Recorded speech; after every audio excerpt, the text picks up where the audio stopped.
Hello dear student, स्वागत है आप लोगों का ऑनलाइन स्टडी क्लास में। आज मैं आप लोगों को क्लास 4 का चैप्टर 12 जिसमें पंक्चुएशन आज मैं आपको ये पढ़ाने जा रहा हूँ। देखें, पंक्चुएशन जिसका हिंदी मीनिंग होता है विराम चिन्ह। ये क्यों पढ़ाया जाता है तो ये सुन लें कि सामान्यतः बच्चे बिना पंक्चुएशन का यूज किए, बिना विराम चिन्ह का यूज किए वाक्यों को लिखते हुए चले जाते हैं और अपने आदत के कारण या अनजाने में अगर हिंदी में लिख रहे हैं तो बार बार पूर्ण विराम लगाते हुए चले जाते हैं, अथवा अंग्रेजी में लिख रहे हैं तो बार बार फुल स्टॉप लगाते हुए चले जाते हैं, अथवा कभी कभी वो बिना फुल स्टॉप या बिना पूर्ण विराम लगाए हुए ऐसे ही लिखते हुए चले जाते हैं। कहाँ पे कामा लगाना है, कामा का क्या मतलब होता है, जैसे जब थोड़ा सा रुकना होता है वहां पे हम कामा लगाते हैं, तो कहां पर कौन सा चिन्ह लगाना होता है वो उसको लगाए बिना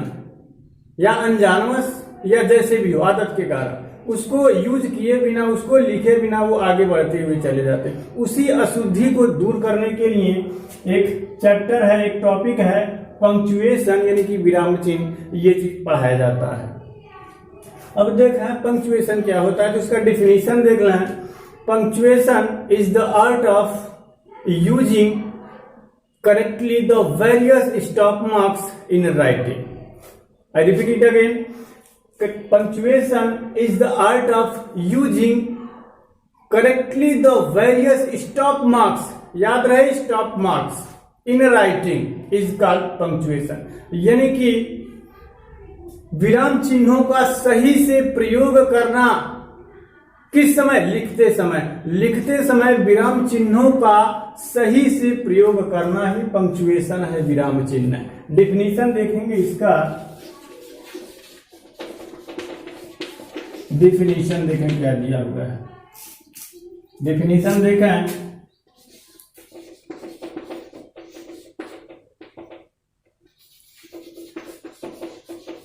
punctuation is the art. Punctuation is the art of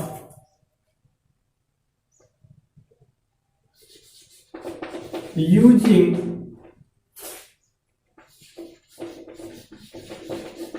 correctly the various marks in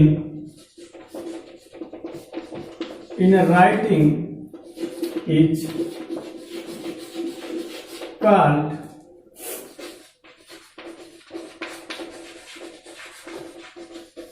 punctuation. Punctuation is the art of using correctly the various marks in, marks नहीं बल्कि stop mark कर देते हैं, stop marks in writing is called punctuation. यानी कि punctuation is है या होता है क्या, द आर्ट ऑफ, कला होता है किसका, यूजिंग प्रयोग करने का, करेक्टली सही से, द वेरियस स्टॉप मार्क विराम चिन्हों का, रुकने वाले चिन्हों का, विराम चिन्हों का।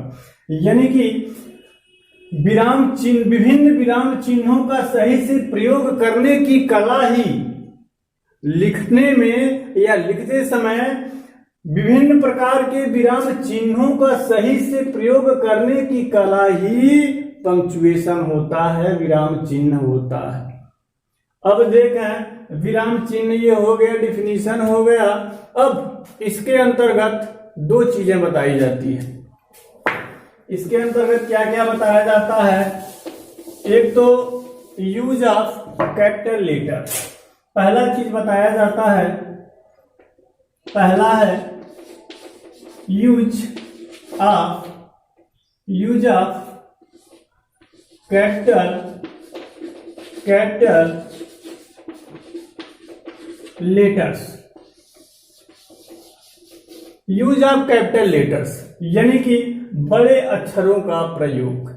कहां कहां हम बड़े अक्षर लिखते हैं तो देख लें कहां कहां बड़े अक्षर लिखते हैं।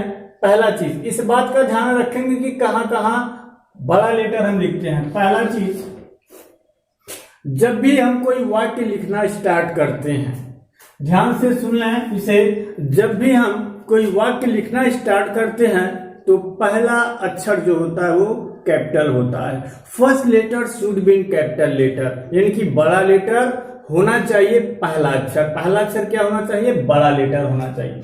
जैसे एग्जांपल हम दे रहे हैं, जैसे पहला अक्षर कोई वाक्य लिखते समय कोई वाक्य लिखते समय पहला अक्षर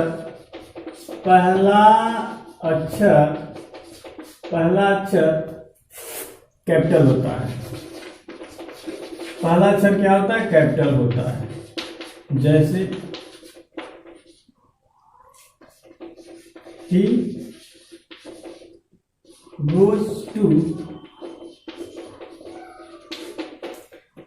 goes to school, ये एग्जाम्पल है। देखेंगे पहला अक्षर, जब भी हम कोई वाक्य लिख रहे हैं तो पहला अक्षर क्या होना चाहिए? बड़ा होना चाहिए।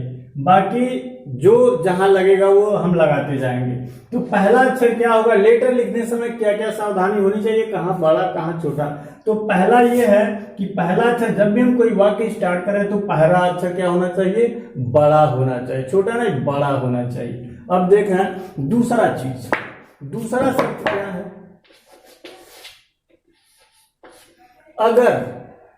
अगर कहीं वाक्य के बीच में प्रॉपर नाउन आ गया तो उसका भी पहला लेटर जो होता है वो भी बड़ा होता है, कैपिटल होता है। जैसे ही सा मोहन ऑन द रोड। दूसरा हमने क्या बताया कि अगर कहीं वाक्य के पहले, तो पहला यह है, पहला बड़ा, इसके हिसाब से। दूसरा, यदि प्रॉपर नाउन आ गया कहीं वाक्य में, जैसे यहां पर मोहन आ गया, तो उसका भी पहला अक्षर क्या होना चाहिए? बड़ा होना चाहिए, प्रॉपर नाउन के लिए। तीसरी शर्त देखेंगे। तीसरी शर्त क्या है? तीसरी शर्त यह है कि जो आई होता है, लेटर आई, उसको अगर हम कहीं लिख रहे हैं, चाहे शुरू में वो यूज हो, चाहे बीच में, चाहे लास्ट में, कहीं भी यूज हो, अगर वो अकेले है तो उसको हमेशा बड़ा लिखा जाता है। उसको हमेशा क्या लिखा जाता है? बड़ा, चाहे वो बीच में हो और चाहे पहले हो चाहे बाद में। अगर वो अकेले है तो बड़ा लिखा जाएगा। जैसे आई सा यू, अकेले है तो बड़ा है। यू एंड आई सा ए मैच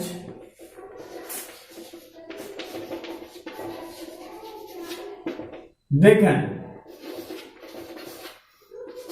चाहे आई अगर सिंगल आया, अकेले आया, तो कहीं भी हो वो बड़ा ही होगा। जैसे यहाँ पे पहले आ गया, पहला तो वैसे भी बड़ा होता है, तो इसको अब यहाँ पर देखना है, बीच में आ गया है तो, लेकिन अकेले, जब भी अकेले वो आएगा तो बड़ा ही लिखा जाएगा। तीसरी शर्त है ये। चौथा देखें, चौथा हम कहाँ बड़ा लेटर लिखते हैं? जब भी जैसे कोई नाम होता है, उसको हम शॉर्ट में करने के लिए, जैसे मास्टर डिग्री के लिए शॉर्ट में लिख दिया जाता है MA। ये शॉर्ट में, यानी कि किसी का फुल फॉर्म जो होता है उसको, यानी कि उसको शॉर्ट में, जैसे MA का मास्टर ऑफ आर्ट, तो कुछ ऐसे नाम होते हैं या कुछ ऐसे पद होते हैं, उसको शॉर्ट करने के लिए, शॉर्ट में लिखने के लिए हम कैपिटल लेटर का यूज करते हैं। जैसे MA मास्टर ऑफ आर्ट होता है, अथवा चौथा चल रहा है ये, अथवा BA कर देते हैं, अथवा IAS बड़ा लेटर, क्या होगा, ये सभी लेटर्स क्या होते हैं, बड़े होते हैं। कब, किसी को संकुचित करने के लिए, संक्षेप में लिखने के लिए, शॉर्ट लिखने के लिए क्या लिखते हैं, बड़ा लिखते हैं। यूएस से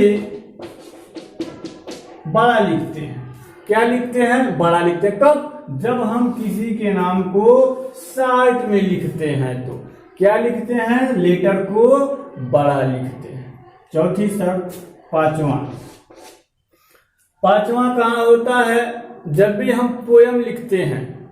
ध्यान देंगे, जब भी हम कोई पोयम लिखते हैं तो जहां से लाइन चेंज होती है, याद रखेंगे, जहां से लाइन चेंज होती है उसका पहला लेसन, पहला अक्षर हर लाइन का जहां से लाइन चेंज कर रहे हैं, हर लाइन का पहला अक्षर बड़ा होना चाहिए।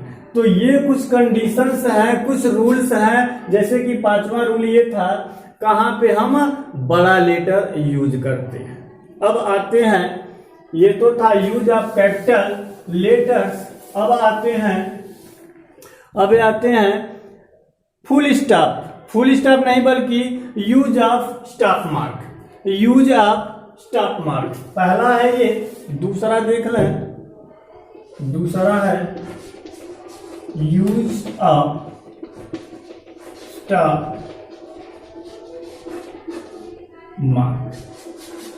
स्टॉप मार्क, विराम चिन्ह। देखें, इसका यूज हम कहां करते हैं। हालांकि एक चीज ये भी है, कहां हम बड़ा लेटर लिखते हैं, ये भी ध्यान दें, कहां हम बड़ा लिखते हैं। एक चीज ये भी है, छूट गया है 6वां नंबर पे, क्या कि जब भी हम किसी पाठ का नाम लिख रहे हैं या शीर्षक, for example use of stop mark, मान लीजिए कोई पाठ हम पढ़ा रहे हैं, कोई पाठ का नाम ही लिख रहे हैं, तो जितने वर्ड्स होते हैं, सिवाय जैसे कुछ ऐसे, जैसे आप आ गया, द आ गया, प्रीपोजिशन या अन्य कोई चीज है, उसको छोड़ करके जो भी वर्ड्स होते हैं उन सभी के पहले अक्षर बड़े होते हैं। जैसे यूज ऑफ स्टॉप मार्क यहां पे लिखा गया, तो इन केसेस में भी पहला अक्षर बड़ा होता है जब हम किसी पाठ का नाम लिखते हैं शीर्षक के रूप में। तो हर अक्षर का लगभग इनकी प्रीपोजिशन को छोड़ दिया जाए, डिटरमाइनर को छोड़ दिया जाए, तो पहला अक्षर क्या होता है, वो बड़ा ही होता है। जैसे यहाँ पे लिखा गया यूज ऑफ स्टॉप मार्क, तो यहाँ पे अब देखें यूज ऑफ स्टॉप मार्क में, स्टॉप मार्क मीन्स क्या होता है, विराम चिन्ह। स्टॉप मतलब रुकने का मतलब वही विराम। तो इनका प्रयोग हम कहाँ करते हैं, विराम चिन्ह होते क्या है, पहले ये सुन लें। विराम चिन्ह में आता है आपका कामा, इसे बोलते हैं कामा होता है। एक होता है फुल स्टॉप, एक चिन्ह ये होता है, ये हो गया कामा, ये हो गया फुल स्टॉप, पूर्ण विराम जिसे बोलते हैं। ये क्या है, कामा है। कामा मतलब ये भी विराम है, ये अल्प विराम, इसे क्या बोलते हैं, अल्प विराम। ये क्या होता है, फुल स्टॉप होता है, पूर्ण विराम। ये पूर्ण विराम है, पूर्ण विराम यानी कि फुल स्टॉप, ये कॉमा फुल स्टॉप। और क्या होता है, ये कौन सा मार्क, इंट्रोगेटिव मार्क। कौन सा मार्क है, इंट्रोगेटिव यानी कि प्रश्नवाचक चिन्ह है। एक्सक्लेमेशन मार्क, विस्मय बोधक चिन्ह। कौन सा मार्क है, ये विस्मय बोधक चिन्ह है। अब देखें ये क्या है, सिंगल इन्वर्टेड कामा है, और अगर इसी को हम दो कर देते हैं तो ये डबल इन्वर्टेड कामा होता है। तो इतना चीज आप में दिया हुआ है और यही चीज आपको बताया जाएगा। तो देखें इसका प्रयोग हम करते कहाँ हैं, बारी बारी से आते हैं। देखें यह कामा का प्रयोग हम करते कहाँ हैं। जैसे कोई वाक्य हम लिख रहे हैं तो थोड़ा सा रुकने के लिए हम इसका प्रयोग करते हैं कि कामा का प्रयोग करते हैं, अल्प विराम का प्रयोग करते हैं। अब अल्प विराम में जैसे एक ही टाइप के कई नाउन हो, कई वर्ब हो, कई एडजेक्टिव हो, तो इनको लिखने के लिए हम दो या कई का मतलब दो से अधिक कितना भी हो सकता है, दो से अधिक एक समान प्रकार के पार्ट ऑफ स्पीच को लिखने के लिए कामा का प्रयोग करते हैं।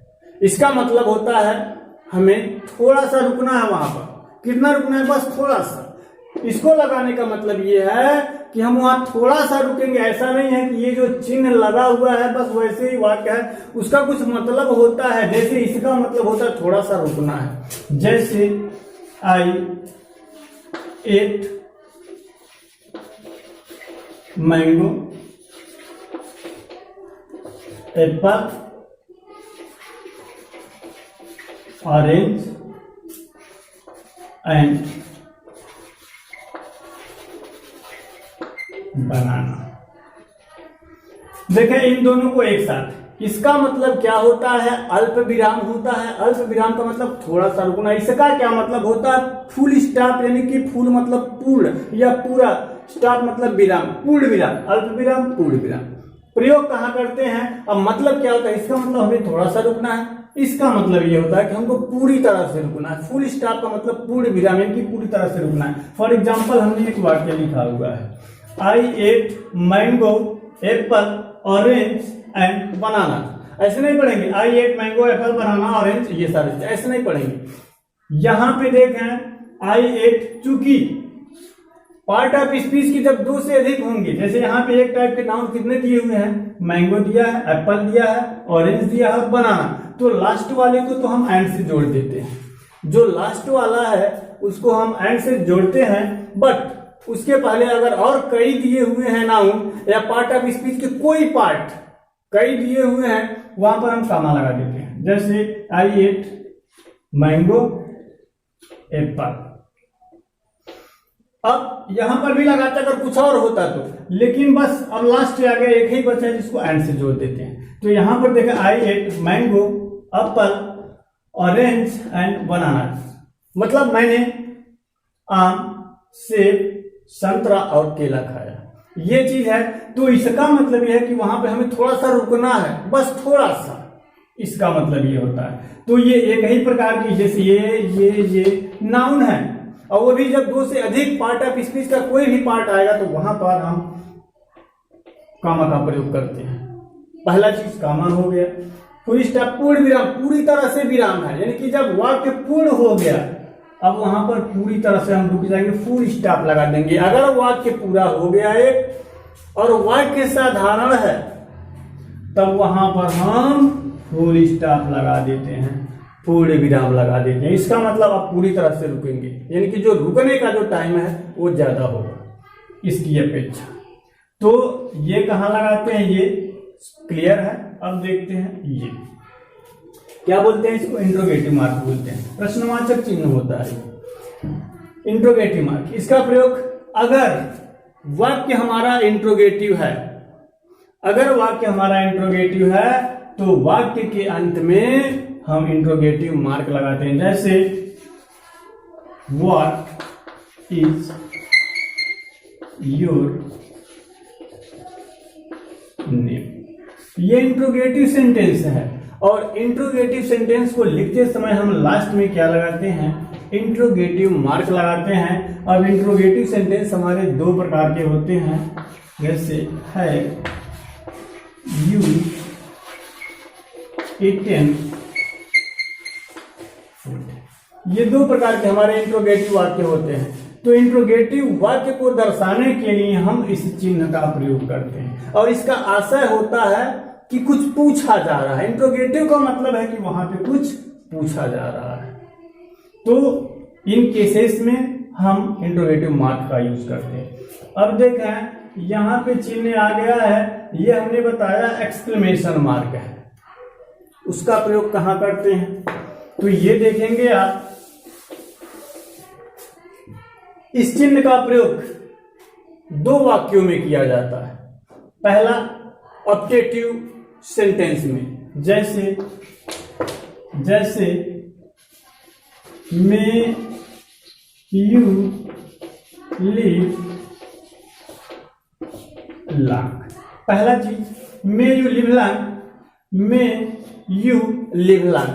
पहला हमने बताया कि दो सेंटेंस में इस मार्ग का उसका नाम है, ऑब्जेक्टिव भी बोल सकते हैं, एक्सक्लेमेशन भी बोल सकते हैं, विस्मय बोधक चिन्ह हिंदी में कहा जाता है। उसका प्रयोग दो वाक्यों में किया जाता है, एक एक्सक्लेमेटरी सेंटेंस में, पहला ऑप्टेटिव सेंटेंस में, ऑप्टेटिव सेंटेंस जो होता है उसके अंत में वो चिन्ह लगा दिया जाता है। दूसरा जो वाक्य है एक्सक्लेमेटरी सेंटेंस, तो एक्सक्लेमेटरी सेंटेंस में भी इसी चिन्ह का प्रयोग किया जाता है। अब इसकी दो शर्त है, जैसे हुर्रा, हुर्रा, वी हैव और द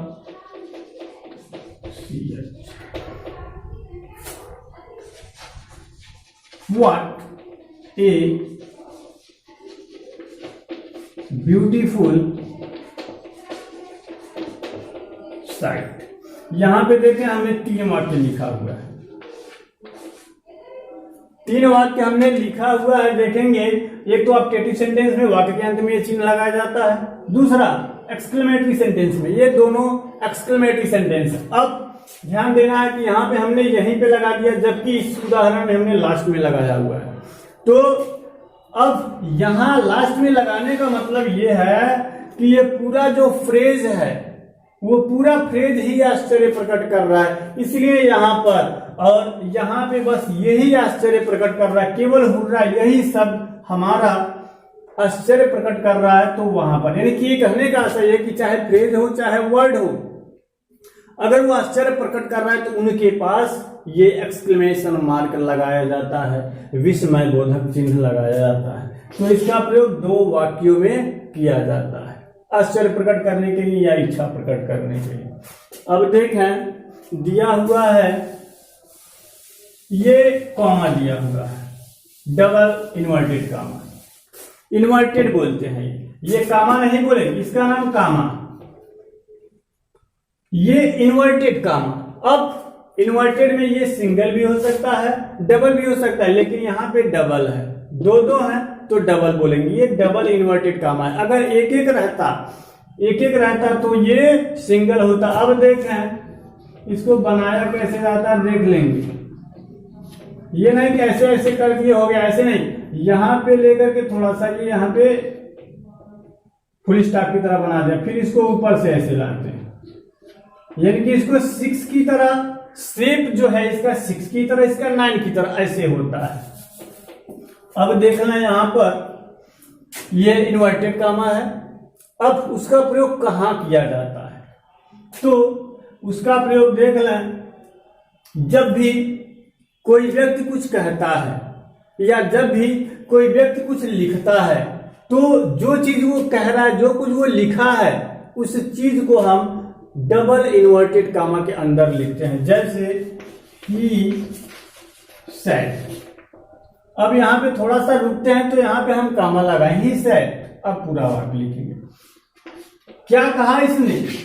जब भी कोई व्यक्ति कुछ कहता है तो जो चीज वो कहा है उसको हम कहां लिखते हैं, डबल इन्वर्टेड कामा के अंदर लिखते हैं। ही सेड, थोड़ा सा रुकना पड़ेगा क्योंकि यहां पे कामा लगाए हैं। He said double inverted comma में, you are my brother, you are my brother, full stop लगाएंगे, वाक्य खत्म हो गया।